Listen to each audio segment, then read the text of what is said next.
All right. Well, I think we're ready to roll. Yeah. Good to have you guys here. We'll use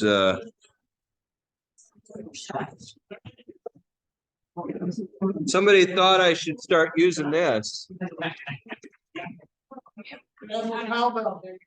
Yeah. All right. Well, let's go ahead and get started.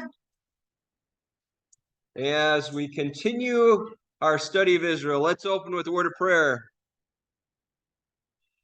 Gracious Lord, we've had once again the great privilege of the opportunity to worship you in your house and to hear that wonderful message that you came to be that righteousness for us, in which we receive that by faith on account of you, and you count that righteous to us on account of our faith. We thank you because we know we could not live up to your law. We would constantly fall short of your glory, but yet we thank you that you came to be that glory for us and that righteousness for us, that we could be saved. And now as we join in the study of Israel, we pray, Lord, you'll bless us and guide us through this word, that you will help us to truly understand your relationship with these people we call Israel as through your Holy Spirit. So we pray this in your name, dear Jesus. Amen. All right. So, last week, man, I really wish. Let's see here. Was it? Bigger. Yeah, I wish it was brighter. For whatever reason, it is not. But all right, so last week, we left off with the Lord saying to Moses about the nation of Israel in Exodus chapter 19. Now, therefore, if you will indeed obey my voice and keep my covenant, you shall be my treasured possession, my segulah, among all peoples, for all the earth is mine, and you shall be to me a kingdom of priests and a holy nation. These are the words that you shall speak to the people of Israel, right? So you say, okay, you obey my voice, keep my covenant, you're going to be this like crown jewel amongst the other nations, as that's what that word essentially means, like treasured possession, to be set apart as kingdom of priests and a holy nation. Now, this morning, I'll warn you, we're only going to get through a couple chapters. Now you might think, oh boy, this is another one of these studies. We're never going to get through it. But these are very foundational things to understand where we're going in this conversation of Israel. And there's a reason why I'm going to kind of pick it apart a little bit, because there's two very important things to see in these chapters. Okay? For one, God emphasizing again, I am the one who will fight for you. I'm the one who will give you the land. I'll be there. But there's a response from the people, right? And so we'll get into that. And that he tells them to drive the nations out. And they don't fully do it as God said. Okay? So we'll get into all of that. So we're going to look at this morning. All right. So at this point, God had not established a covenant with the nation yet. He had established covenants with the patriarchs, with Noah, right? With the rainbows, right? Never flood the earth again. With Abram or Abraham, right? In Genesis 15, where he has them cut the pieces of the animals and he passes between the animals, right? As Abraham sleeps, or Abram. And then there's the covenant of circumcision, chapter 17, where he says, I'll give you offspring in the land. And then he remembered his covenant promises with Abraham, Isaac, and Jacob. We heard last week in Exodus chapter 2. Now the Lord gives them his words through Moses. So what we looked at last week, we ended off with Exodus chapter 19. It's in Exodus chapter 20, where the Lord gives his commandments to Moses. Okay? Now, this is where I want to study the last words of what the Lord said to Moses after he gives him the commandments and a number of other instructions, right? Look at Exodus chapter 23.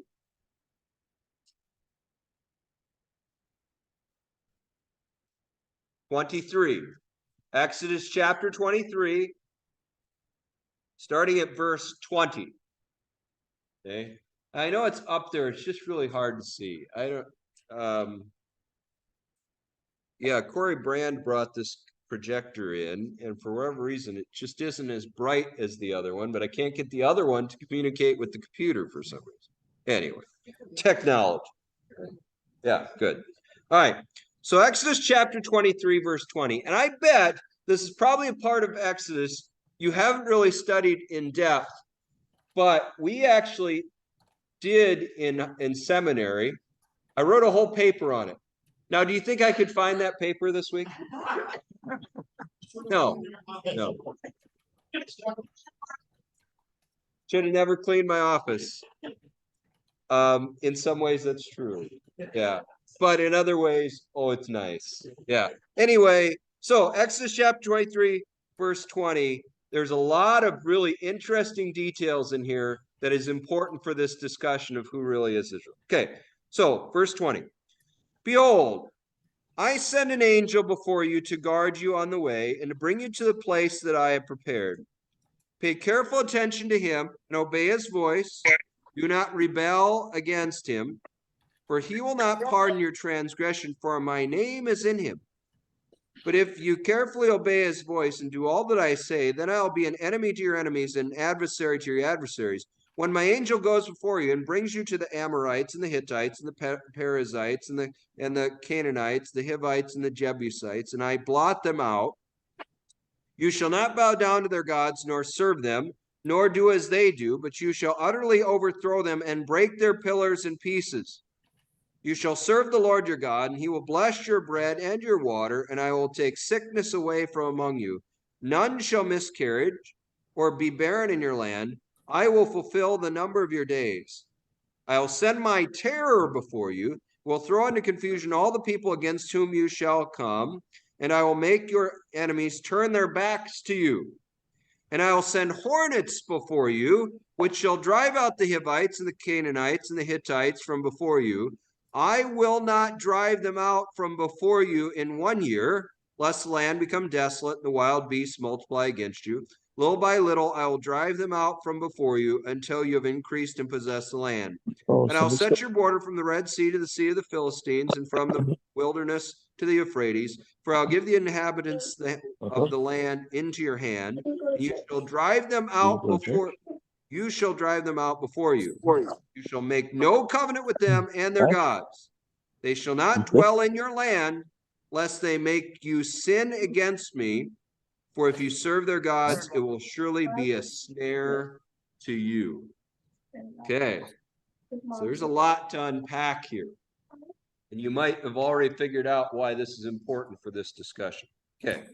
So first of all, verse 20, it says, behold.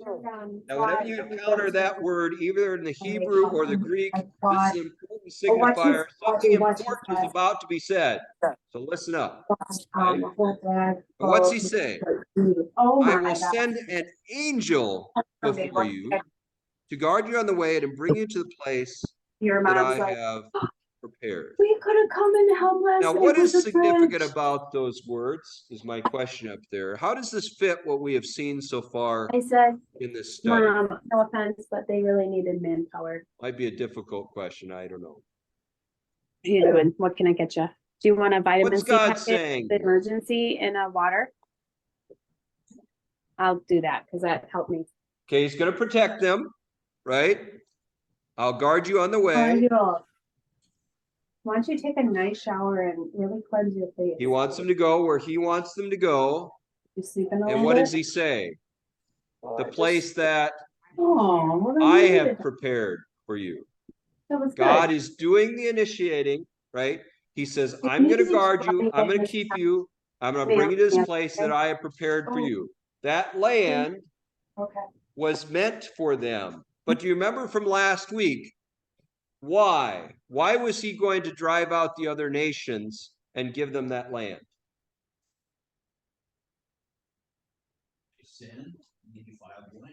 Right? They sinned and defiled the land. Remember last week we kind of saw it wasn't because they were so righteous, right? Or so set apart as a people, but because of the transgressions, the idolatry, the beliefs and practices that were going on, right, in that land. Okay. But who is he going to send here to guard them? An angel. Now the question is, who is this angel? Okay, so here's how it fits with the study. It shows God will fight for his people. Remember what the name Israel means? God fights or God struggles, literally, right? He will guard and keep them as they continue on their journey, and as they are to walk in a way, he will bring them a place that he prepared for them. So it's all by grace, right? He will keep his promises to them. They need not be afraid, like Jacob, right? Before Esau, and God renames him Israel to give him that assurance. I've got you. You're going to be okay. I'm going to fulfill my promise, right? However, there is a necessary response to his grace. Listening to him and not rebelling against him where his grace could be taken away from them. So we see in verse 21. He says, pay careful attention. Literally, it could be translated, be on one's guard or careful before him. It's the same verb. So he just used that verb in verse 20 to say, I will guard you. So now he turns around the next verse and say, now I want you to guard what?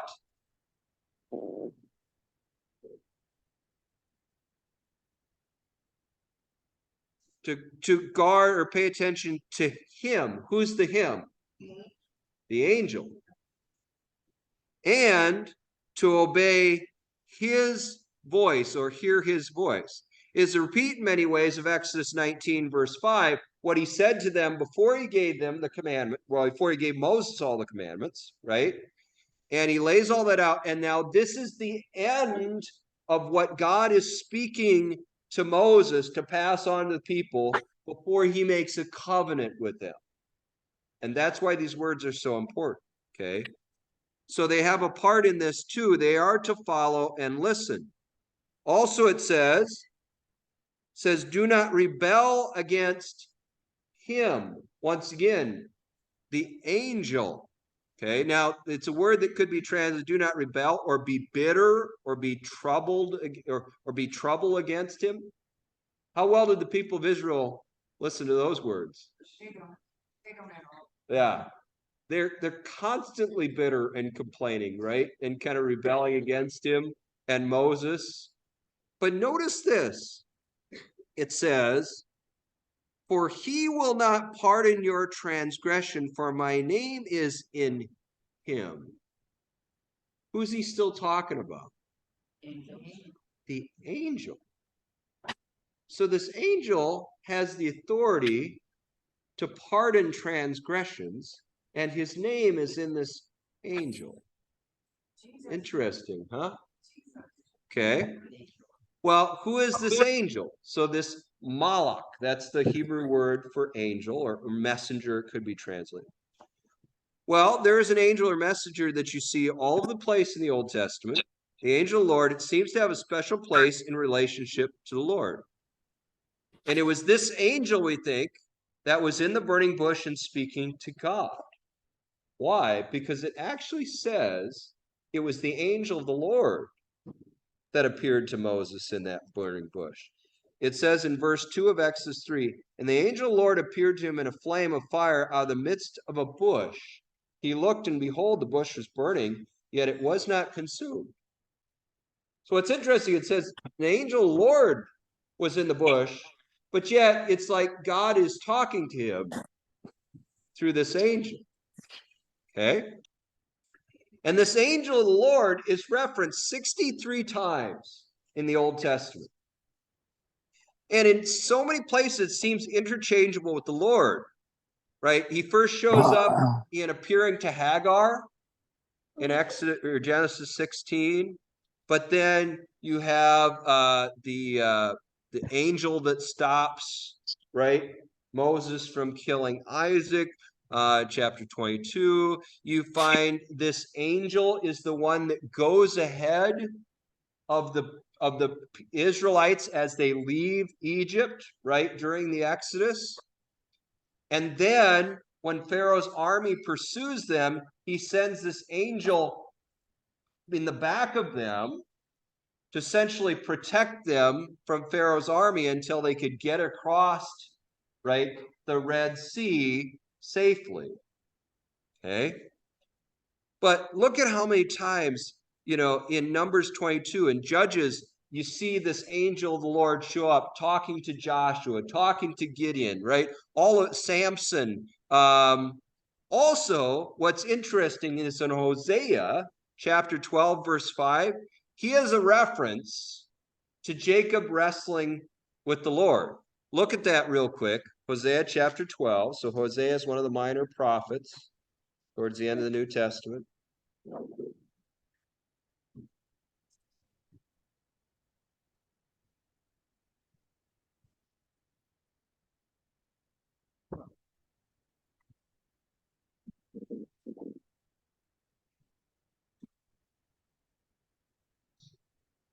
So in Hosea, which is the first of the minor prophets, chapter 12, we'll start at verse 3. So Hosea chapter 12, verse 3.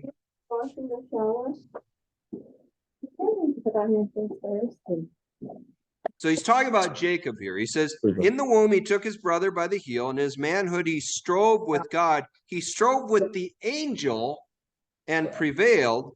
He wept and sought his favor. He met God at Bethel, and there God spoke with us. So it says in his manhood he strove with God, but yet Hosea says he actually strove with this angel and prevailed. How does that work? Because Jacob seems to understand it as I wrestled with God. Well, if this angel is God or his representative, both could be said. Right? Okay. And once again, that Hebrew word malach means messenger. Okay. But what's interesting is that God the Father up in the mountain tells Moses specifically, my name is in this angel. Isn't that interesting? Which sets him apart. Okay. And that he has authority to pardon or not pardon transgressions. Sounds like more than an angel, doesn't it? Who does this sound like to you? We've already had this said. It's why we believe that this could be the pre-incarnate Christ, right? The Malach Yahweh, the messenger of the Lord, the angel of the Lord. So was Israel to do the same as us as the church?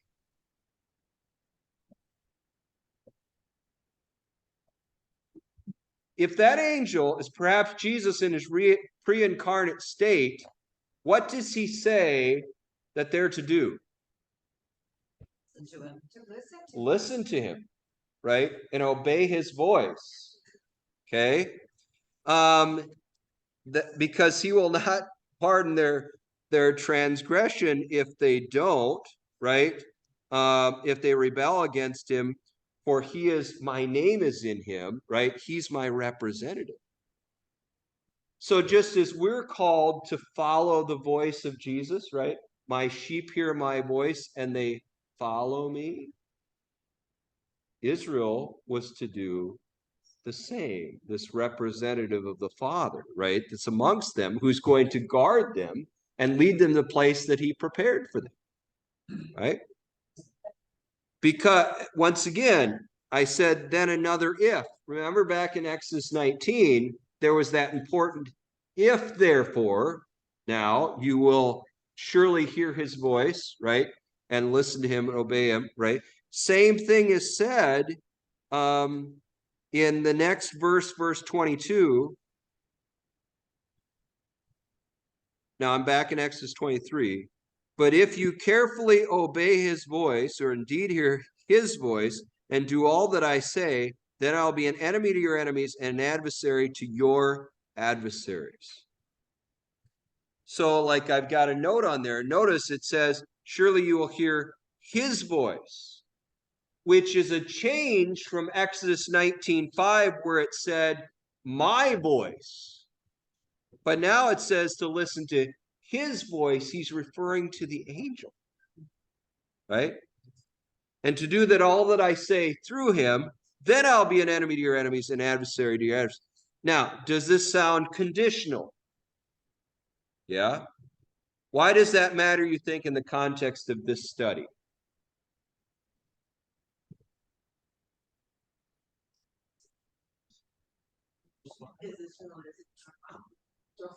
The angel, they're not going to completely follow. I mean, obviously they do in some ways, but then many kings did evil, did not listen to this, and the nation followed them.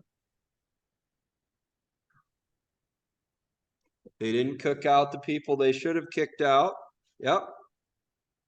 So this is what I say. His grace and favor was not just a blank check. They couldn't just live and believe how they liked and expect him to defend them from their enemies. They couldn't ignore or rebel against the voice of his angel, expecting to just pardon their iniquities and bless them with victory. He would give them victory through his angel, but they were not to bow down to the gods of the nations they conquered or serve them or do as they do.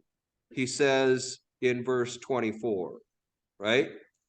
But you shall utterly overthrow them and break their pillars in pieces. Did Israel always do this? No. Instead of breaking down all their pillars, in some cases, they erected them. In 2 Kings 17:10. Now, obviously, not all of them did. Others did break down the high places, their pillars, right? The altars to Baal and so on and so forth, but not all of them. Now, pillars were tributes to the gods, like Jacob made one for God after he had the dream experience, right, of the ladder and the angels going up and down. And at Canaanite temple sites, like archaeological digs that they've done, they found that these pillars have been found almost like grave markers with rounded tops. Sometimes they would carve into them the faces of the gods they were worshiping. Which I couldn't help but think, like when I read that, it's like, what if that's what Stonehenge really is? Right? Essentially setting up a pillar, right, of their religion to their, anyway, rather than aliens.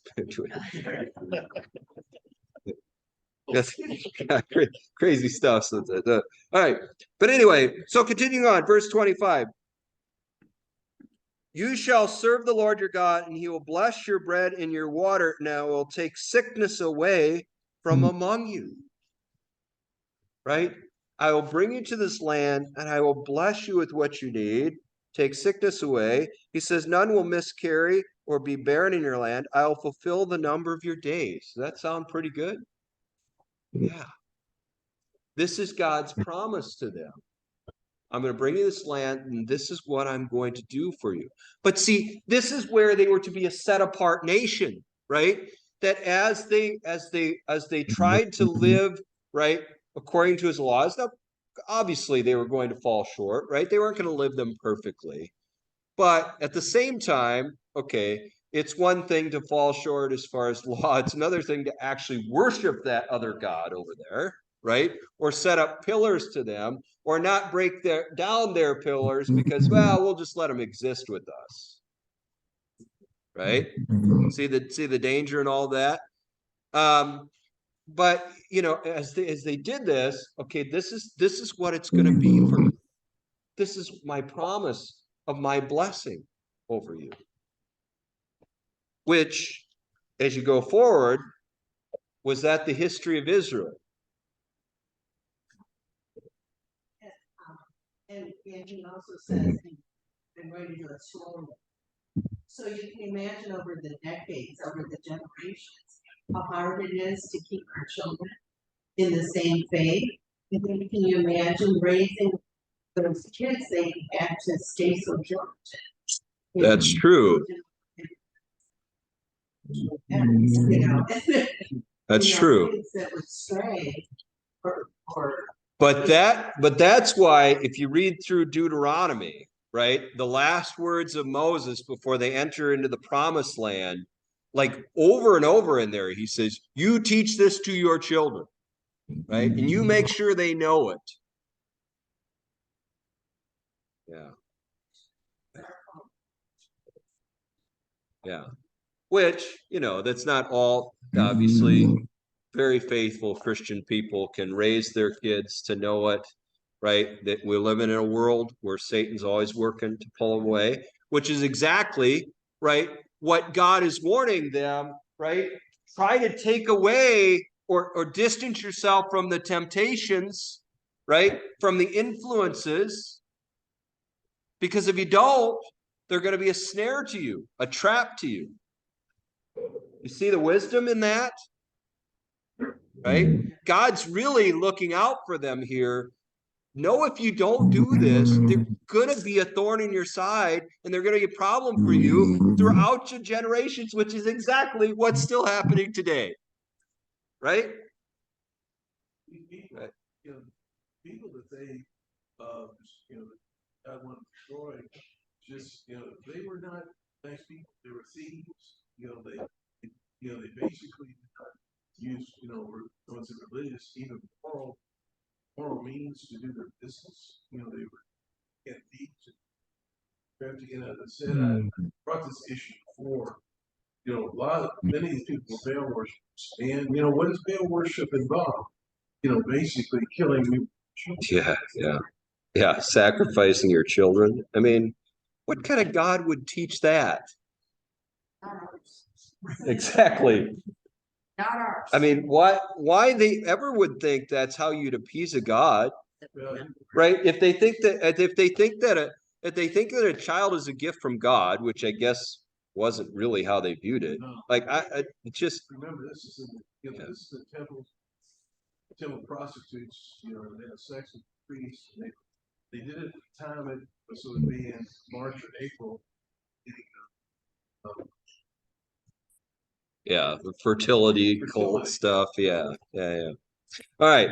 But notice too, going on, verse 27. This is an interesting little detail as well. I will send my terror before you, and will throw into confusion all the people against whom you shall come, and I'll make all your enemies turn their backs to you. So God's promise is that I will send my terror before them, right? To kind of strike the fear of God in these people as you enter, that they will turn their backs on you. And that word terror could be translated like dread or fear of God. Like in Joshua 2:9, it's where that same word is used, where Rahab is talking about how this terror, that the people like of Jericho was feeling this, right? As the Israelites are outside of their walls. Okay. And that he'll throw into confusion. What I found interesting is when I looked up that Hebrew word, it only occurs really a few times in the Old Testament. One of them, though, is when he confused the Egyptians who pursued them into the Red Sea. Remember, he confused, right? They got all discombobulated, or and stuff like that. Yeah, and so then they try to turn around and their wheels get stuck, and anyway. But you turn their backs to you. Who does that unless you're going in retreat? And we see it in various stories of the Old Testament, like the Philistines after the defeat of Goliath. I looked that up again the other day, right? After Goliath dies, what do? They run, they flee, right? Before the Israelite army. Yep. Now, here's another interesting detail, verse 28. And I will send hornets before you. Now, what does that mean? Okay. Now, what I find interesting, once again, I don't claim to be any great scholar, really, but as I was looking at it in the Hebrew, it's not actually in the plural, but it's in the singular. the hornet before you. Now, what is this? Okay. So Davis, who's a commentator, says, some have taken this as a reference to literal hornets. Others as a veiled reference to the Egyptian armies that defeated the Hyksos, if I'm saying that right, and other peoples in Palestine shortly before the conquest. Let me put this on your He, talking about that commentator, supported his contention Okay. by noting that a bee or hornet was considered as a sacred symbol of the pharaohs. But he says a final and perhaps preferable viewpoint, which I would agree with, is that the expression hornet is really figurative, referring to the panic-producing power of God, which aided in overcoming both Sihon and Og. This suggests supported by the proximity of verse 28 and 27. He says, I'll send my terror before you. And so there's a sense in which they appear in a synonymous parallelism. And what's interesting is this is not the only time that he uses this word. Okay? That fear and panic played a strategic role in the victories both in Transjordan and Canaan is clear from Numbers 22:3, Joshua 2:9, 2:11, 5:1, and 9:24.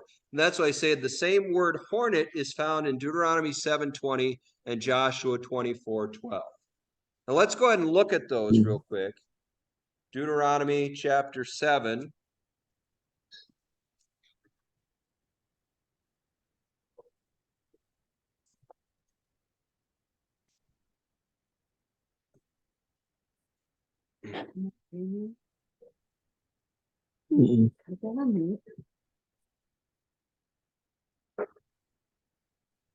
We're going to start at verse 17. So Deuteronomy chapter 7, starting at verse 17.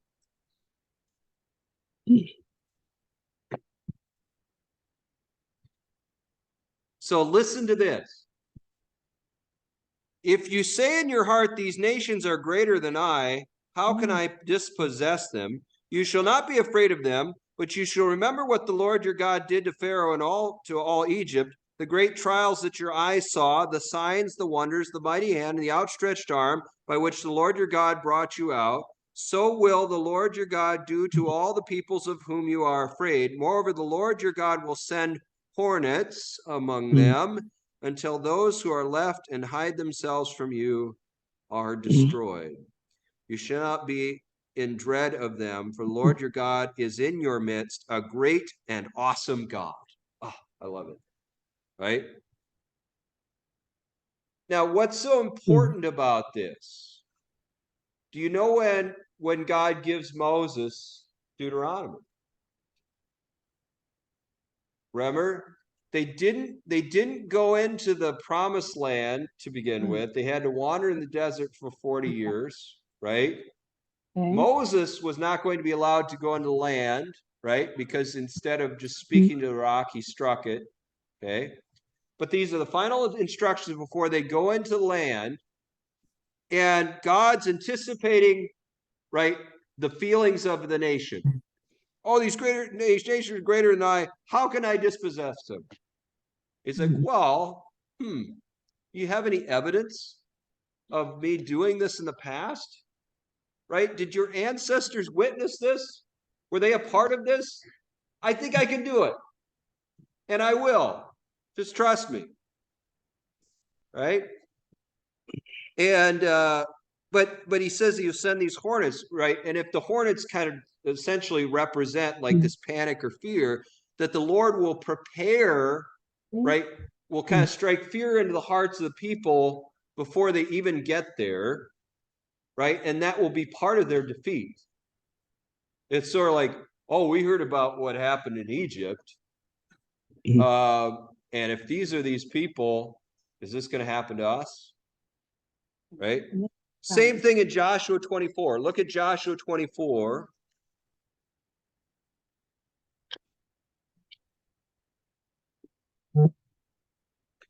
Now, what's significant about Joshua 24, and we'll look at this later, is that this is after now they've had victory in the land, right? They've kind of established themselves there to some degree. And God reestablishes a covenant again with them. The left side here? And he says, right? Huh? Verse 12. So Joshua 24, verse 12. What did you say right here? And I sent the hornet before you. Yeah. In other words, I kept my word. I did it. Which drove them out before you, the two kings of the Amorites. It was not yet by your sword or by your bow. I gave you a land on which you had not labored, and cities that you had not built, and you dwell in them. You eat the fruit of the vineyards and olive orchards that you did not plant. So now it's like, okay, I said I was going to do it, and I did. Look at the evidence. You're now established here in the land. I drove them out, not by your sword, not by your bow. Right? Okay. So, in other words, what's it say? God will do the driving out. He will give the victory. But what was the reason from last week? We already covered that. The sins of the people who lived there. He's judging their idolatry and sins. Now, another important warning is found then in verse 32 and 33. So go ahead and look back, Exodus 23. Exodus. Yes. So I'm back in Exodus 23. I'm sorry for jumping around.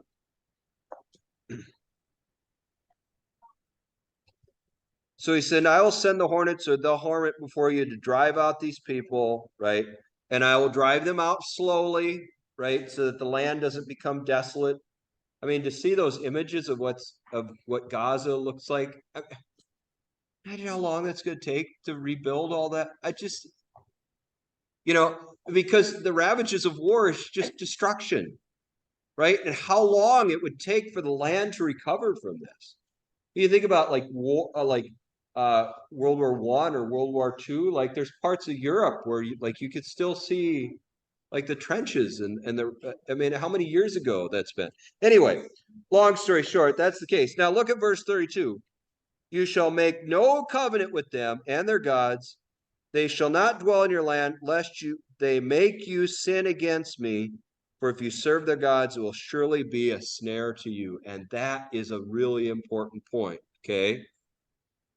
This is a critical point in the understanding of the history of Israel. They were supposed to drive the people out of the land completely as God had determined. Did they do it? No. Were they a snare or a trap to Israel as a result? Yes, that's what we're going to be looking at next. And this warning is repeated many times in Exodus 34:12, Deuteronomy 7:16, Joshua 23:13. God was clear his intentions for the nation of Israel. Is this part of the issue today? Yeah. Okay. So, therefore, there are some very critical points in Exodus 23 for this study. God promised to fight for them and drive out the people's land. However, it's important that they listen to his angel and his words. They were not to listen to or worship other voices as God, nor make covenants with the people's land. They were also to drive the people completely out of the land, or they would be a snare to them. They didn't fully do this. It has been a thorn in the side of Israel ever since. Now, what's important is what happens next. Okay? Now, I got like 5 minutes maybe to cover this, or 10. Okay. All right. But I think I can go fast. Exodus 24, verse 1. Then he said to Moses, come up to the Lord, you and Aaron and Adab and Abihu, and 70 of the elders of Israel, worship from afar. Moses alone shall come near to the Lord, but the others shall not come near, and the people shall not come up with him. Now, what's different here? Remember before, it was a holy mountain. They weren't supposed to come near it, right? But now the Lord's allowing Aaron and these elders of Israel to come up at least part of the way with Moses. Verse 3. Moses came and told the people all the words of the Lord and all the rules. And all the people answered with one voice and said, all the words the Lord has spoken, we will do. And Moses wrote down all the words of the Lord. He rose early in the morning and built an altar at the foot of the mountain and 12 pillars according to the 12 tribes of Israel. And he sent young men of the people of Israel who offered burnt offerings and sacrificed peace offerings of oxen to the Lord. And Moses took half the blood and put it in basins, and half of the blood he threw against the altar. Then he took the book of the covenant and read it in the hearing of the people. And they said, all that the Lord has spoken, we will do, and we will be obedient. And Moses took the blood and threw it on the people and said, behold, the blood of the covenant the Lord has made with you in accordance with all these words. Then Moses and Aaron, Nadab and Abihu, and the 70 elders of Israel went up, And they saw the God of Israel. There was under his feet, as it were, a pavement of sapphire stone, like the very heaven for clearness. And we looked at that in the Revelation study. He did not lay his hand on the chief men of the people of Israel. They beheld God and ate and drank. The Lord said to Moses, come up to me on the mountain and wait there, that I may give you the tablets of stone with the law and the commandment that I have written for their instruction. Eventually, he does go up, and he's up there 40 days, 40 nights, right? Actually receiving this word of the Lord. So the words that God gave is recorded Exodus 20 through 23, right? But now Moses has to go up to receive these tablets, right? As they're written down. But notice what happens here. Okay. So he relays the words that the Lord spoke to him, and all the people said, we'll do all this. We'll be obedient. So what's he doing? He's establishing a covenant. Remember, that's where we started this class. He established covenants with the patriarchs, right, with Noah and Abraham. But now he has not established it with the nation yet. This is the first covenant with the nation, the whole people. Okay? And how you established a covenant was through blood. So what's he do, right? He has them build an altar, right? The 12 pillars representing the nation. He has them sacrifice animals, right? And then he takes half of the blood and he puts it on the altar. Do you know what that's supposed to represent? What's that? The time? Oh, the tithe? Well, not exactly yet. Okay? Because he first puts some of the blood on the altar, and then he turns around and puts it on the people. What's the blood putting on the altar represent, you know? Okay, that could, yeah, I mean, yes. Okay. So covenant, right? The word covenant literally means to cut, right? You saw it in the cutting of the animals in Genesis 15, the literal covenant cutting of circumcision. So this is representing God's part of the covenant. Notice that's what Moses does first.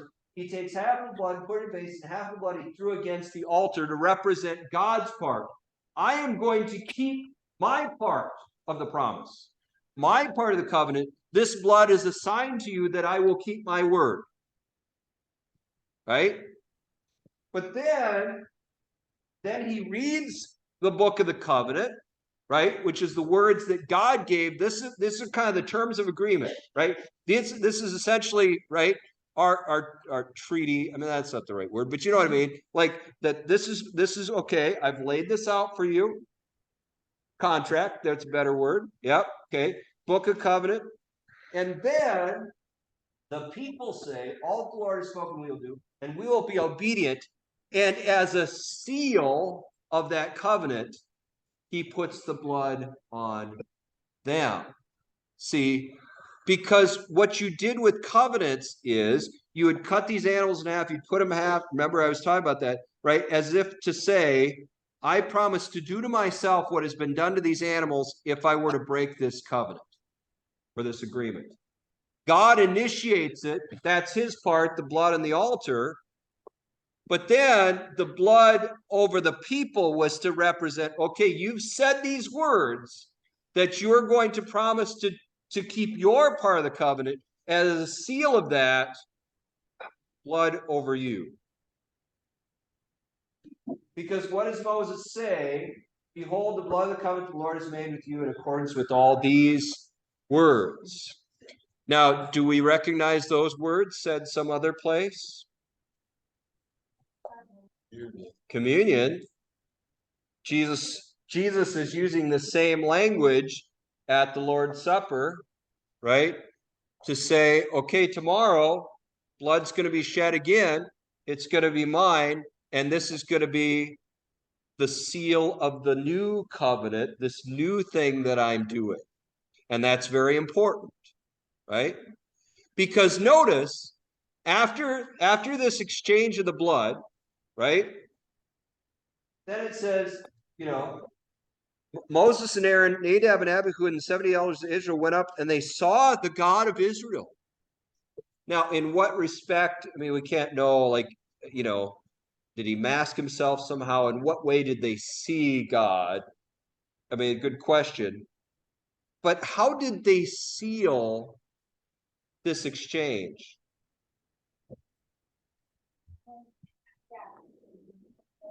Yeah, they beheld God and ate and drank. Okay? Isn't that interesting? Okay. Now, why would they do that? Many see this as a meal often taken as a covenant meal. After making a covenant, they would share in a meal, kind of signifying, okay, our fellowship, our agreement, right? We've gone through the kind of the ritual part of it, right? The agreement part. Now we're going to seal this with eating together, right? As a sign of our relationship. Potluck kind of, right? I guess. Now think about this. There's a connection, obviously, with the Lord's Supper, but also that could be part of the significance of Jesus sharing a meal with disciples after his death and resurrection. Remember, they're out fishing. He tells them to go to Galilee, right? He shows up on the shore and he shares a meal with them. Okay. So they've seen the Lord resurrected. Now there's the ratification of the new covenant with them, right? Jesus established it in his death and resurrection. Now he's sharing a meal with disciples as they're going to carry out this new covenant, right? Which would happen, obviously, through, right, the continual sharing of this meal that he established for his church. Okay? And think about it. Also, the Lord's Supper could be in view. Of course it is. Covered in the blood, we can enter in the presence of God and eat with him. Right? So, we have focused on these two chapters today because they are foundational for the rest of the Old Testament, God's relationship with his people. Now the whole nation has entered into covenant relationship with the Lord. This matters because God will hold up his end of the covenant, but the people do not. As a result, those blessings promised have not always been the reality of the Israelites, as we will see, and I will argue as part of the issue yet today. All right. Any questions about any of that? Yeah, Dana. Yeah.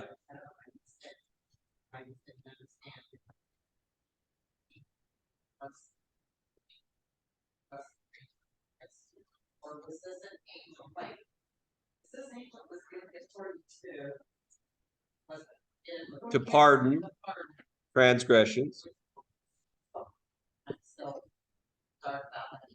Well, that would be how we would look at it. If you put all the pieces together, it's very interesting. I mean, he just kind of mentions this angel. But where had we seen this angel, right? Or where had there been an angel involved prior to this in Exodus, speaking to Moses in the burning bush, but yet seeming to speak as God himself, right? Also, that he's there guiding the nation, right? In the pillar of fire, right? And so on. And then he serves to protect them when Pharaoh's army is coming. And so, we always want to see Christ, right? In the word in every page, right? I mean, can we know for sure? But if you put the pieces together as far as this angel Lord and how he's used, how he represents God, we think it very much could have been. Right. Because he has this authority to forgive iniquities and that my name is in him. Right? My name is in him. Because my name, Israel, Hagam, they couldn't even speak of it. Or to describe. So even in John. Right. In him. Well, and also God makes a big deal about this with the temple, right? that my name will be present there, right? Representing my presence. And there's connections with Jesus, of course, where he says, before Abraham was, I am. Jesus was carrying the name of the God of Israel who revealed himself to Moses in the burning bush. Didn't God say to one of them, Moses or Abraham, that his name is I am? Yeah, exactly. That's during the burning bush experience, right? Say I am sent me to you, right? And so this angel is carrying the name. So it's an interesting connection, isn't it? Because if you understand that as Jesus, right? They're to listen to his voice. It's really no different than us as the church that's called to follow, right? And there's something to be said too, like where I know I need to let you go here, but where Jesus says,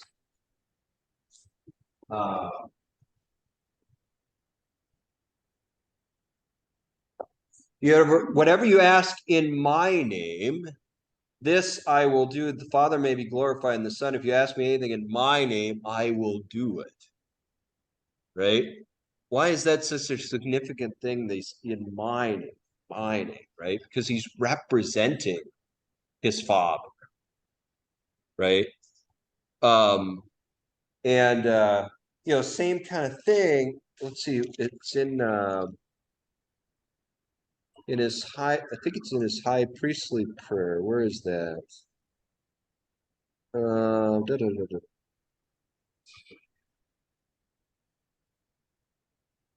Yeah. Holy Father, keep them in your name, which you have given me, that they may be one, even as we are one.